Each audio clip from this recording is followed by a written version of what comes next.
So I'm Tom Kendall, here on the Sunshine Coast near Noosa in Kin. We have a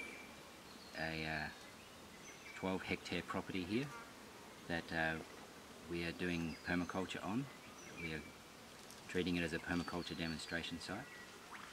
We had a journey to get here, myself particularly. I started in Western Australia, born and bred in Western Australia, on a wheat and sheep farm. In 1992 I took over that farm from my father, and he was still working there, but I started to manage that farm, and we started to do biodynamics on that property. That was my first sojourn into doing organic. Okay. And the biodynamics was very good quality organics, which I really enjoyed doing because it had a directive and it had concepts that we needed to follow.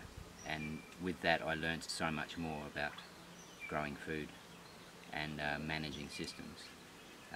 Became disillusioned with certification and more focus on export than domestic. I became aware of permaculture whilst doing biodynamics in Western Australia, and practiced a little bit of what I understood, but coming here and learning a bit more here and becoming involved with Permaculture Noosa, the local group, which was founded by Jeff Lawton in 1994 or something.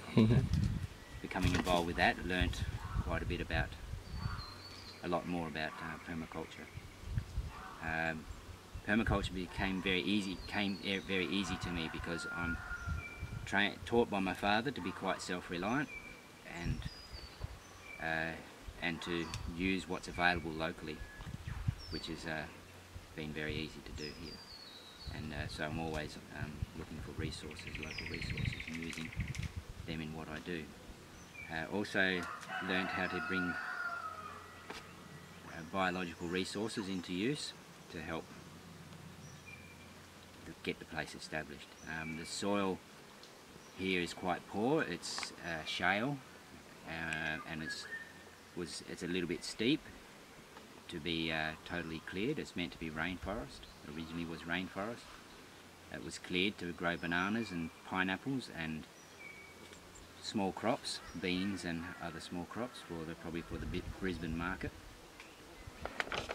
And with the practices they had in those days, they didn't focus very much on soil erosion controls, and most of the topsoil, if not all the topsoil, has washed away. And so we're working with pretty poor soils, quite poor soils, and so we need systems into place to build the soils. And so that's where I purchased a cow. Originally, for the first reason to get the cow was for the manure, to start making compost. We got a dairy cow so that we could get another product, which is milk, and also beef for putting into the freezer. And that herd is a small help. Actually, I've moved that cow on, but we used her to help us bring other cows into to grow up and to be useful, better dairy cows. And so we still use those cows. We've actually set up quite a system where the cow manure is harvested every day. The cows are locked up every day, every night, and we harvest the manure in the morning, and that's to make compost or other processes to help build the soil. And the garden's not in the best of conditions at the moment because we're in our dry season, but it's much more productive than it was 8 years ago. And when you arrived, what is this farm? I'm actually right on a fence line here. That was one time was a cow paddock. This was the backyard for the house. That's why the trough is here. That's still the cattle trough. They watered the cows in this paddock. But for probably 5 years before I purchased this place, there was no cows on the property. And so this whole area was... And what were the production? The production in this farm? Yeah. Nothing. Nothing. It was only grass and forest? Yeah, and it was becoming reforesting. It had a lot of escapee guavas that would have been a fruit tree somewhere. So this was all through, and lantana and tobacco bush and a lot of grass in this whole area here, which has been transformed into now production. But as you would imagine, with the trough being here, the cows coming here regularly, this would have been really well eroded. All the topsoil was gone. And so why did we choose to do a garden here? Well, it's zone 1 from the house. It's the closest to the house. It's got the full north sun aspect for our hemisphere here, the southern hemisphere. We want the full northern sun, and so that's working really well. So that's why this location was chosen. You are standing in a swale there. It needs to be a bit repaired, but that's water that comes from the sink and originally the shower from the house.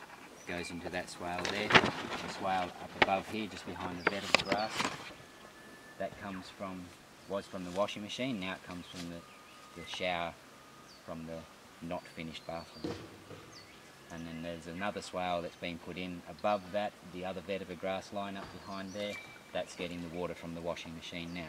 So the swales are what designed this garden, and we're using the slope and we use the swales as paths. Very functional. We've just started to terrace this section along here. There was a rock wall here, but it needs to be repaired. So we're redoing the rock wall. So eventually this will all be terraced over time, which will just make it easier to garden. And then we'll get better drainage. We get quite high rainfall here, and because we don't have very good soils, we have trouble with drainage. And so with the terracing, we're going to get better drainage. And what are your farm goals? Before to design this farm, what you wanted to produce, or?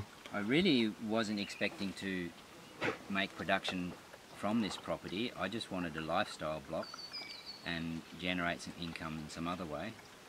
But over a period of time, I realised it's pretty embarrassing when you have about 5 hectares of land available out of the 12 hectares that we have, that we can't make a living off it. And there's so many, this is such a scenario for Australia, where people have lifestyle blocks of land, but then they have to get a full-time job off the property to keep this block of land, to keep it functioning, because they don't actually harvest anything from it. They might get a few cows, but it's not enough. So in time I want to have mixed crops, but I was working off the property some, but now I don't want to work off the property anymore, because when I'm working off the property doesn't go forward, it just sits stagnant or goes backwards, and you end up working more and more off the property. So now we're using the property as a teaching source, so that I can be on the property most of the time, and that's seeming to work well. We have a surplus of knowledge and understanding. With my ability to be self-reliant, this is valuable. What does it mean, self-reliant? To try and do things yourself, not have other people do it for you.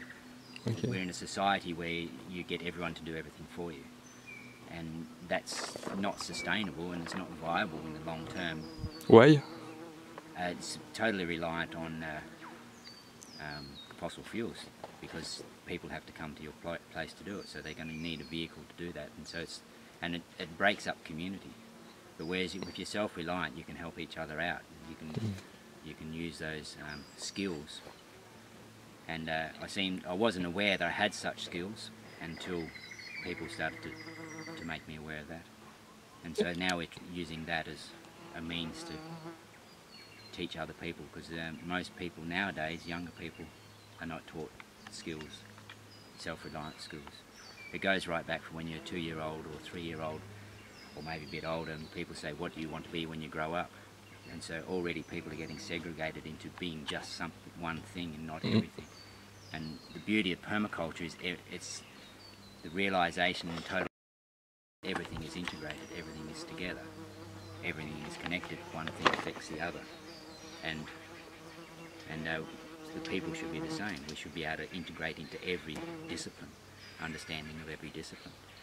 And I'm no expert on any discipline, but I enjoy certain ones, water being one of them, earthworks being another, and the biological resources I enjoy. And so we can use that to teach people on this space, and that helps us to be viable here. And in time, we'll get the soil right, and then it'll be very productive with polyculture, and then maybe several families can live on this property. And That's why you decided to have a lot of different production, because you can be specialized in one production, earn money in... With permaculture, we just totally understand that you need polyculture, and so with that, every element has needs and outputs, and so with those outputs, you can just fill another niche. You can put another niche into, and the size of this property is actually making it very. So there's quite a few challenges, but it's making it very interesting to actually fill the property, and in time, we're going to fill every space. I hope to fill every space with production of some kind. And why diversity is important in permaculture? Diversity is in nature, and this is how we behave. It's our philosophy. And how do you manage this diversity in your farm? By just mostly introducing it, and then putting systems into place that can manage it. You need to have a bit of awareness before you put those elements in. And how I'm managing it is mostly with woofers at this stage, or long-term volunteers that are coming to learn the skills that you will learn with permaculture and the skills that are on this property. And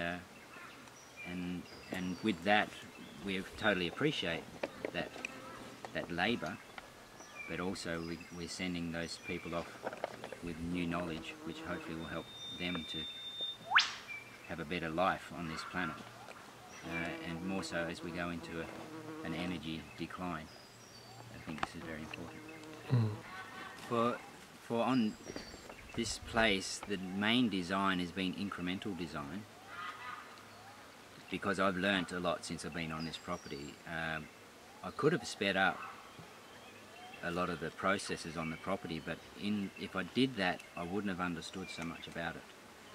And so I said right at the start, even before I purchased this place, that I want to do the journey. That an important part is the journey, because in the journey I'm going to learn a lot. And the cows have helped me in that. They've helped me to be more patient, so that I can be more patient with the woofers and people that come onto this place with their endless questions. So the journey has been fantastic, and in that I've learnt permaculture for this climate. I've learnt some permaculture for this climate. I've got a lot more to learn, particularly on plant species. And with that, it's also helped me to integrate into the local community, more so the permaculture community, and which I needed to, so that it can help when I go to teach, so that people can understand who I am and why would they come to me to learn. And so it's been mostly an incremental design, and as I become aware of other elements that I could slot into the system, then we have put them in more than an initial design. And with that understanding now, I'm confident that I can go and do designs on other properties because of my experience here and a bit of understanding of, well, a lot of experience that I had in Western Australia on what I did there. And because I turned the soils around there on 2,500 hectares, which is no mean feat to do. And so if I can do it on that bigger area with very low inputs, then on a smaller place we can make big changes. And I'm still learning so much about soil, which is exciting and very gratifying.